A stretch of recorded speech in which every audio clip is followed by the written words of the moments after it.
Cool.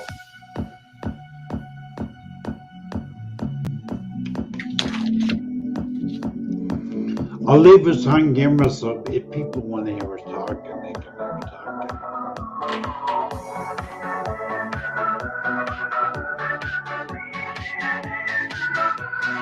Pretty.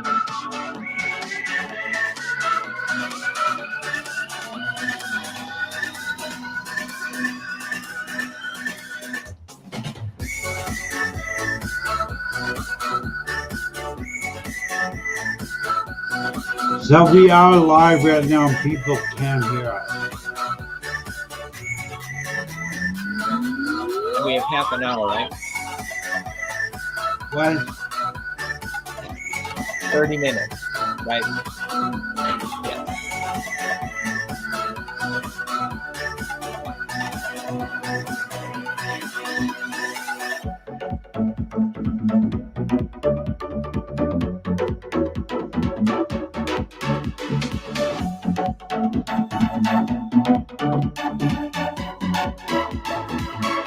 Yeah.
Well, good morning, community. Good morning, stroke survivors worldwide. Welcome to Stroke TV, a Stroke of Genius podcast survivor experience.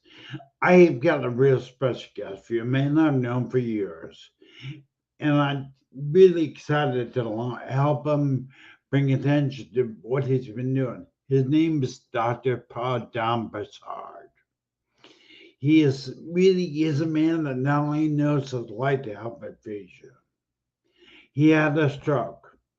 He had aphasia, real bad aphasia, which you will not notice today. But I am telling you, he is living proof. If you're a stroke survivor out there that has aphasia, or brain injury survivor that has aphasia, here is proof that he is able to overcome it. So let's get right into it. Only a 30 minutes of span. I can't wait for you to meet him. The Stroke of Genius podcast, hosted by brain aneurysm and stroke survivor Aaron Avila, sharing the experiences of survivors and CEOs. This is your destination for inspiration. Well, good morning, Tom Broussard. Hi, Aaron. How you doing? Really good. How's it going with you today? This morning, I should say. Can't complain. Here we are up in Maine. It's 30 degrees or so. Oh my goodness. Getting cooler. Same here. But I am really excited having you. Really appreciate being here. Now, let's just jump right into it because we got just a short amount of time together. It's a 30-minute podcast. And, we might go a little bit. We'll see how it goes. But, why don't you introduce yourself to the audience? Well, like Aaron said, I'm like all the rest of us. We are stroke survivors. My name is Tom Broussard. I had my first stroke 11 years ago, and I was a dean at a college outside of Boston. Fell down on Main Street in Waltham, Massachusetts. And when I came to at the hospital, I ended up with this thing called aphasia, of which I, at the time, of course, had no idea that I couldn't read, write, or speak well. So that's really how it all started for me. And obviously lost my job. I could have gotten it back maybe years later, but by then it's, the water has gone by. But now, and I'm glad, I also do an awful lot of work about aphasia, this thing that very few people know other than those of us who have had it or have our family, or they are scientists of one kind or another, or the therapist, to know about aphasia. But the rest of the world doesn't know much, including the healthcare community, the hospital community. Although they know what aphasia is, they still don't know what to do with us, as it were. So that's what I work on now. Yeah, really, you don't like me. Your stroke brought you to your purpose.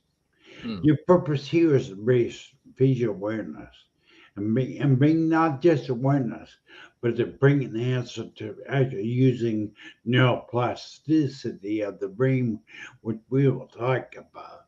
But the same with my stroke, Tom. My stroke brought me here with you right now. And brought me in their purpose. But they want people to understand you were a dean of a university, right? At Brandeis University. Yeah. Mm-hmm. I mean, and here you are today. You speak better than how you speak. I can never tell you how to aphasia. So, how bad was your aphasia? To give hope to people out there, how bad was your aphasia when you first had it? Sure. And as you were saying there, I could be the dean of Aphasia Nation, since that's the nonprofit I'm running with. So,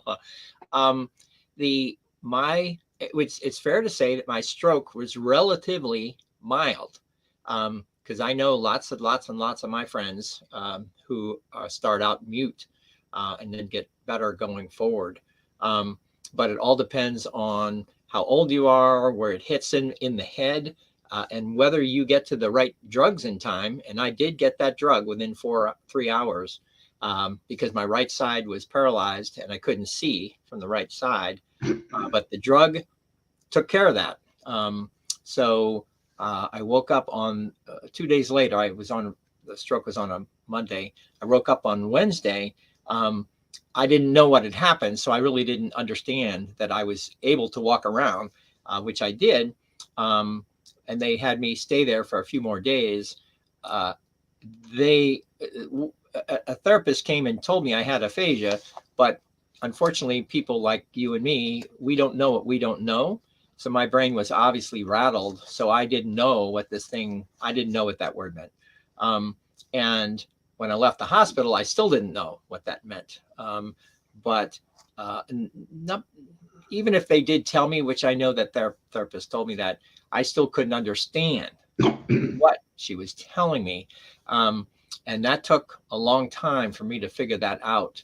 So in terms of the deficits I had, I could speak reasonably well, although I had this thing called paraphasia. So I would miss the words, mispronounce the words, or I would use the wrong words. If I wanted to say going to the hospital and I said going to lawyer to the movies, those are the words that were just dropping in.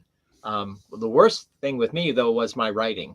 I did not know that I was writing, and it didn't make any sense. But I was lucky because I kept a diary. And then you get to see what I was doing. As I got to see, it took me 11 months before I became aware that what I was writing did not make any sense, because literally while I was writing again in my diary, and I would always look at my previous entries, thought they looked fine to me. It wasn't until that moment in time when another click in my head said, oh, what's wrong? And I looked at the first entry again, and I pointed at it and I said, oh my God, who wrote that? It's awful. That was it, 11 months. So I was writing, turned out to be a 500-page diary. And for the first 200 pages, the words are spelled properly for the most part, but they don't make any sense. The sentences didn't make sense.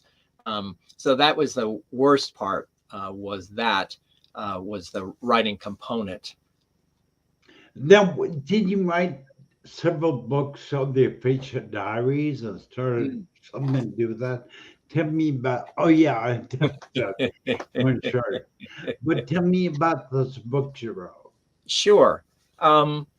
Well, as I got better, and that takes time for all of us. In my case, it took several years. But because when I became aware that all the work I was doing was highly therapeutic, then I thought, well, I should write a book, because I kept this diary. So I had this tremendous amount of information to mine. I also recorded myself with my iPhone. I did that for 2 years, starting right at the beginning. I now have almost 24 hours worth of my voice talking to myself. Then a couple more years, I had them transcribed. Then I could read what I was saying by print, and I could say, oh, I had a hard time reading too. That got better also. But as I had it transcribed, then I could say, oh, this is the problems I was having. So I started writing the first book, which is the first of a series. 3 of that series are written now, but the first one, what I call the black one, is the 11 months. And you get to see a lot of information. You get to see my calendar, because I kept my calendar.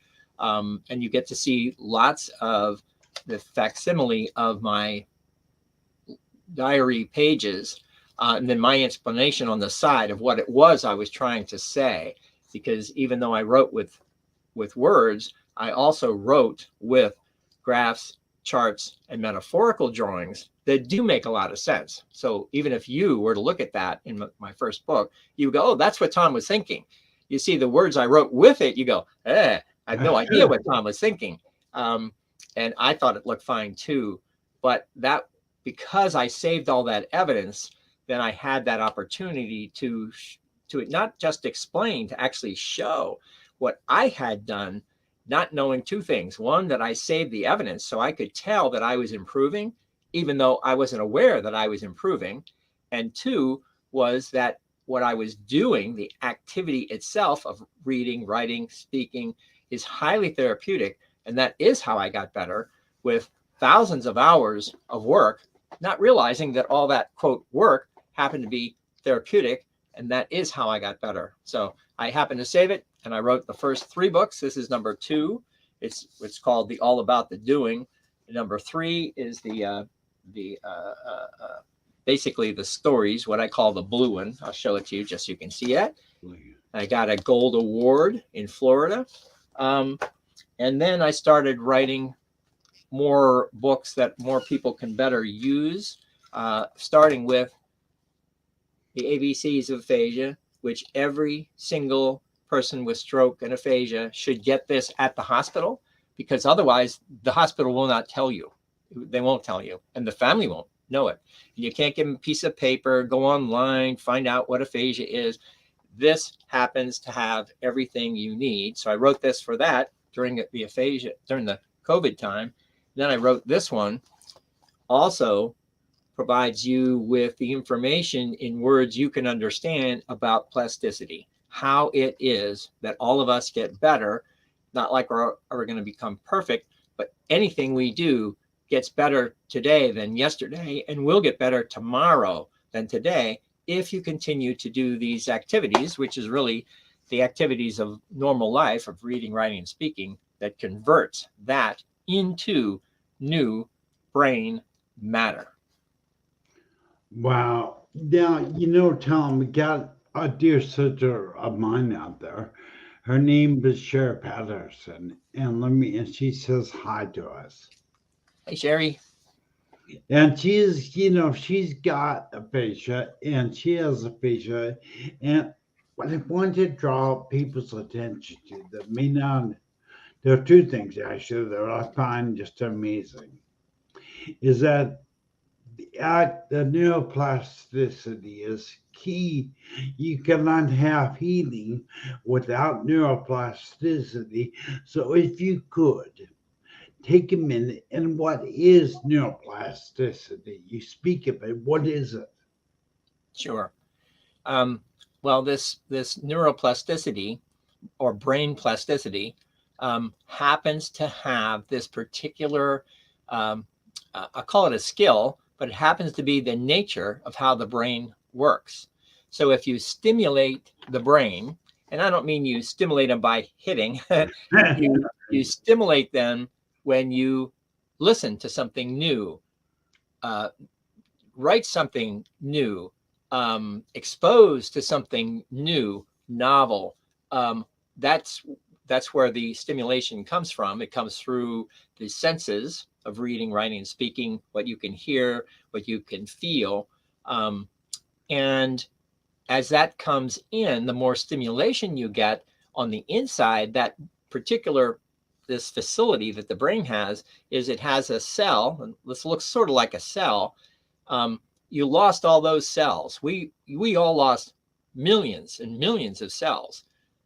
That's what a cell looks like. This is a cell. It's called a neuron, but that's a cell. We lost all of them. They're never going to come back. However, because it's not a disease, it's a disorder. So all these other cells are perfectly healthy. They can do whatever you want to do. So if you stimulate them, they will grow more what they call brain matter. And these things are called dendrites. And they're really nothing more than wires that grow. And then you have another cell, perfectly healthy, and they start to grow more dendrites that can then come together and gather other cells and build more of these dendrites, and what's also called synapses. But metaphorically, you can think of this as branches and leaves, because those leaves, the synaptic field, these are where the synaptics are, they are the learning field.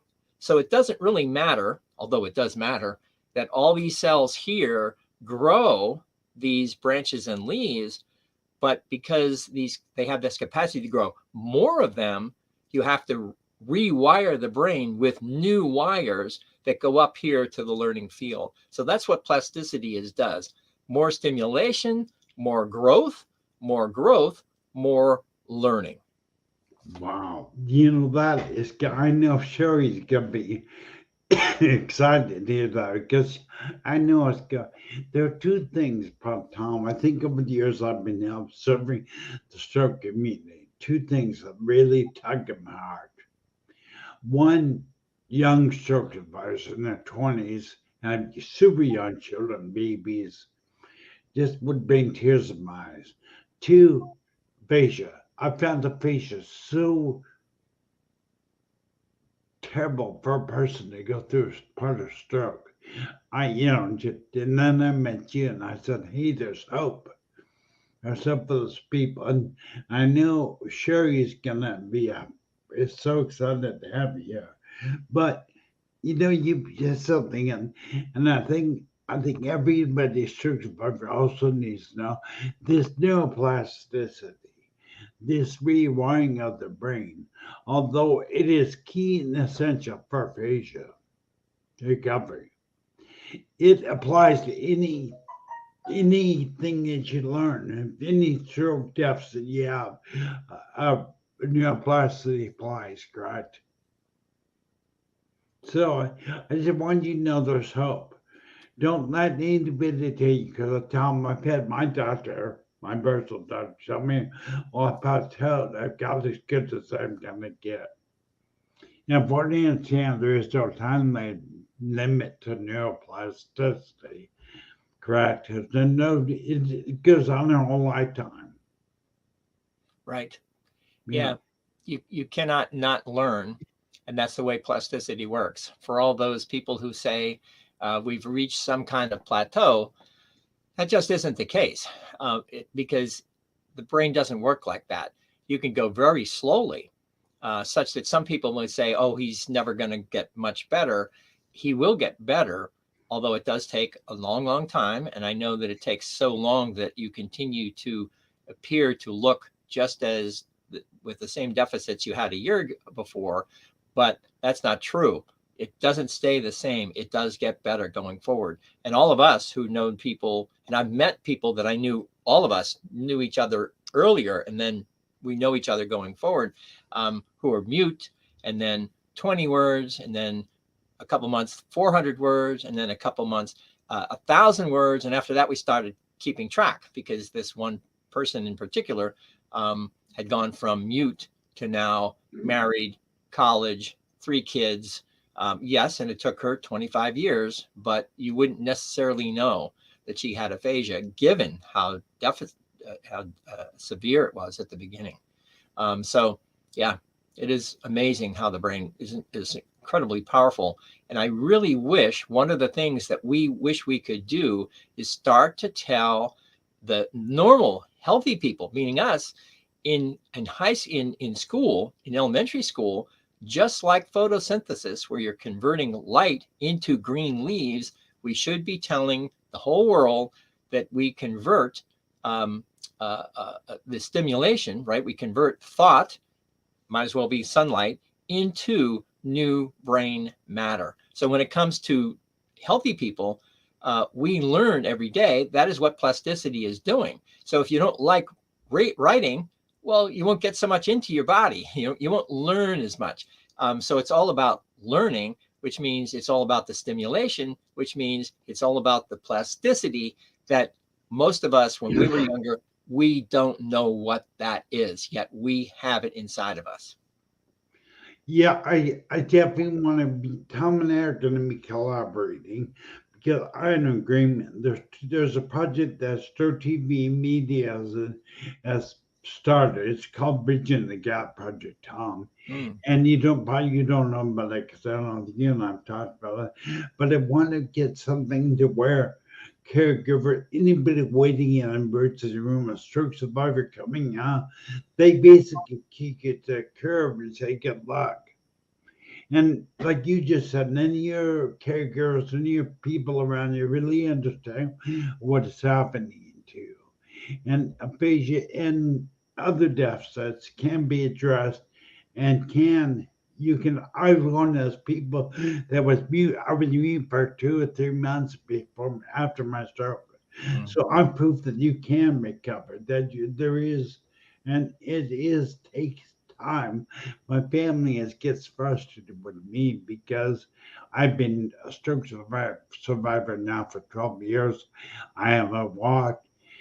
My son gets come out out. You just need to work harder. It's so easy just to recover. Well, it takes time to recover. I'm saying that's up out there. But I do have a question. You took aphasia over into a whole different level recently. You created a movement called Aphasia Nation. And you got a global vision for this.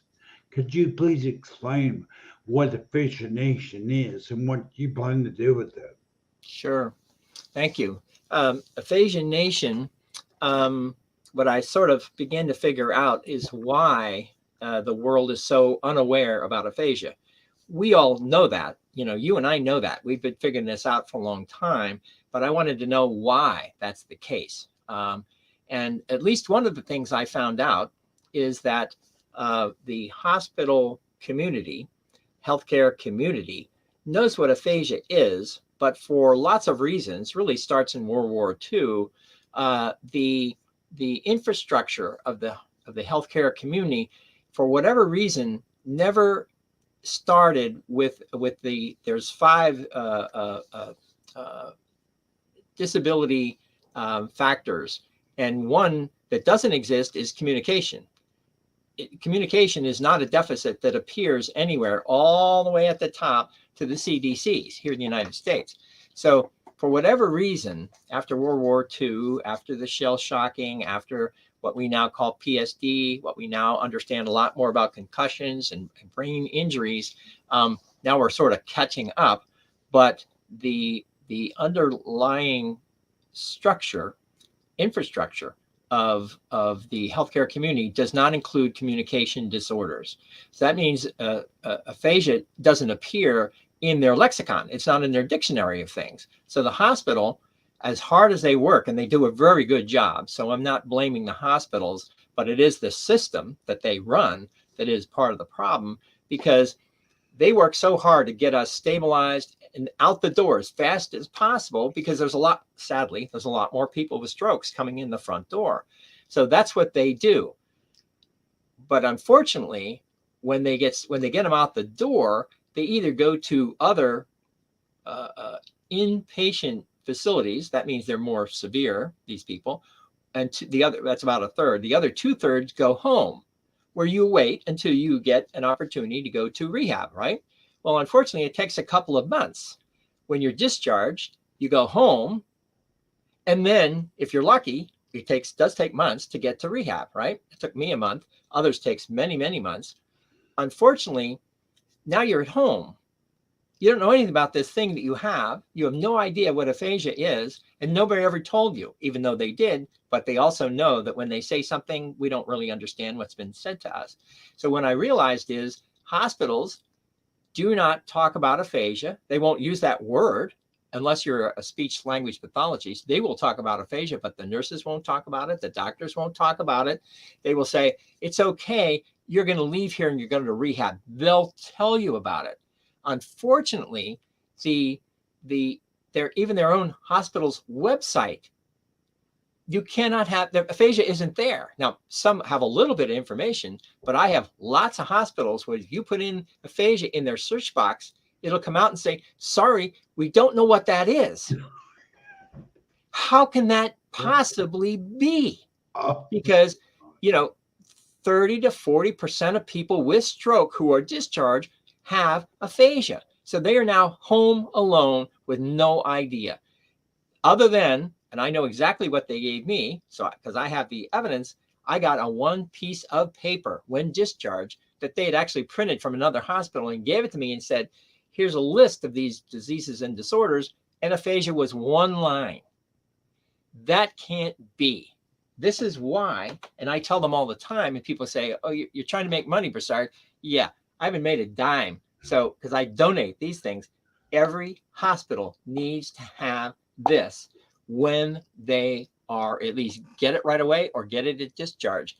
Do not send them home, not telling what turns out to be obviously tens of thousands, if not hundreds of thousands every year that have this thing, aphasia, and nobody will ever tell you, because until you're admitted to a rehab facility, right, you're alone.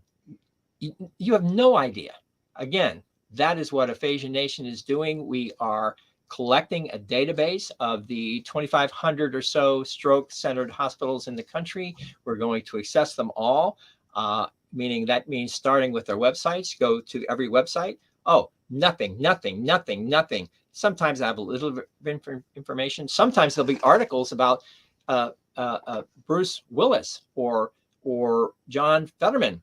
But even those articles show up as an article. So they're way over here. There's still no explanation of what aphasia is at these hospitals. That is what we're doing. And it's going to take us a long time. But if we don't do this, 50 years from now, people will be home alone, still have no idea about what this thing is. So yes, that infrastructure has to be done. They have to build that up in their hospitals, put in information about aphasia, provide materials while there with their family and at discharge. Just don't give them stuff about stroke related materials and nothing about a huge component of the disabilities that comes with them. So there's a lot of work to do. Well, Tom, I'm just hearing your passion, hearing your energy, and how passionate about raising facial awareness and how you want to help people. I find extremely exciting because I know Stroke TV wants to help you, wants to get involved. So you and I will talk, the time's coming, of how we're going to work together because I think we can. But you mentioned John Fetterman. Mm. And he just, he's a governor now, and he has aphasia. So have you or your staff come? I didn't know I had my phone on. As long as that's not my calling you.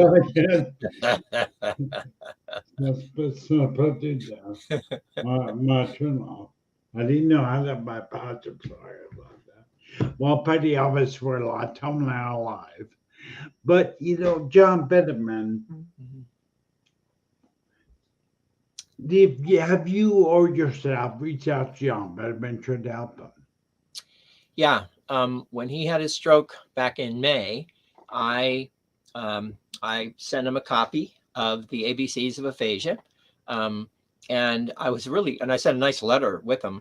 I got a nice email back from the chief of staff because he still is the lieutenant governor of Pennsylvania. Really nice chief of staff. She was very kind. She said, "Thank you very much." She said, "Actually, we can't take gifts." I said, "Well, then give it to the hospital nearby because somebody there could use it."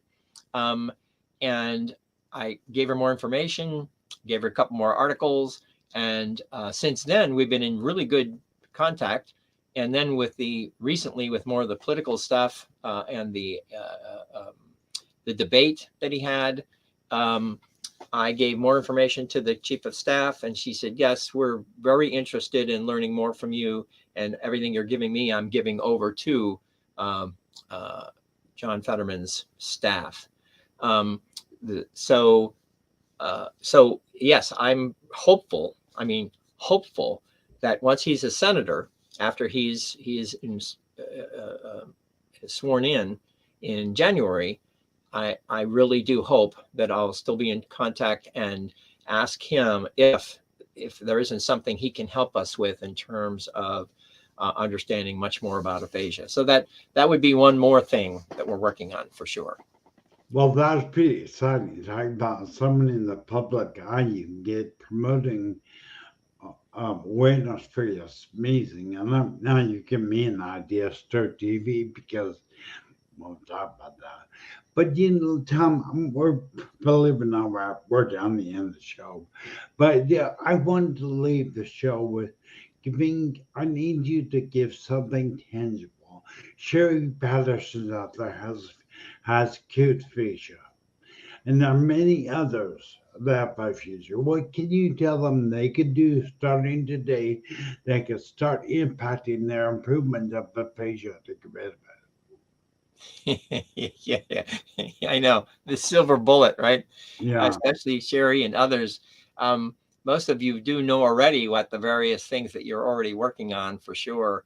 But one of the things I am, especially you, Sherry, and Aaron, and other people who are more motivated, no more such about yourself, although we all know what we have to do to get better, but realizing that there's other people that are worse off than you, maybe because it just started, they just had the stroke a month ago or 3 months ago, and you might now know them, that if you are motivated enough to help others, then that seems to be therapeutic all on its own. Why?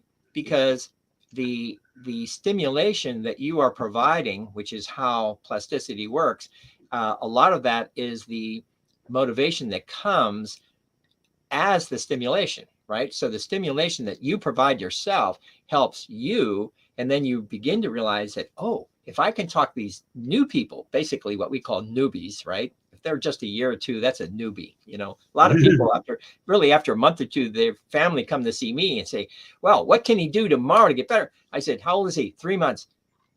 And I understand their deficits. I say, give it a year or two. And not to say don't give it a year and do nothing. You have to do all these activities, and having another person with stroke and aphasia with you is highly therapeutic for both of us.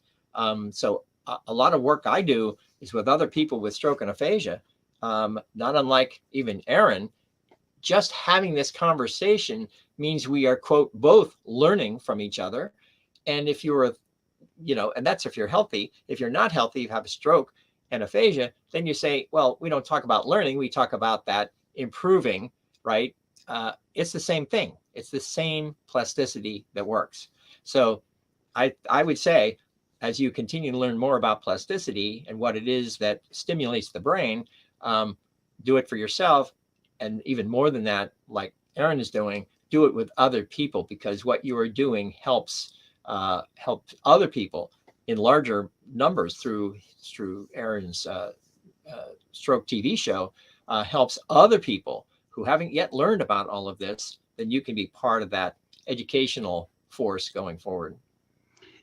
Yeah, that Tom got you brought that up, because look at me. I've been doing this now. I want you, Sherry, to hear it, and have anybody else out there with aphasia or any deficit. Get out there and start helping people. And like Tom just said, you automatically get helped because you're helping people, because you're exciting your brain, you're stimulating your brain. And that very same thing, when I first started podcasting, I kept telling myself, well, I can't do it because I can't speak funny. But ended up, the very thing I said that I couldn't do ended up helping me the most. Being active and doing this podcast, same with you today. Just doing this is my therapy. My speech is improving. It's true. It's therapy. And I've known Aaron for several years. I know what he looked like a couple of years ago. I was having a hard time understanding what Aaron was telling me. Now, here it is today. It's been several years. I can understand. Why? Because Aaron continued to get better based on saying it badly, because it doesn't matter how bad, it's the activity itself. It has all of this activity. It doesn't matter how bad it is. Believe me, and a lot of people feel it's bad, so they don't talk.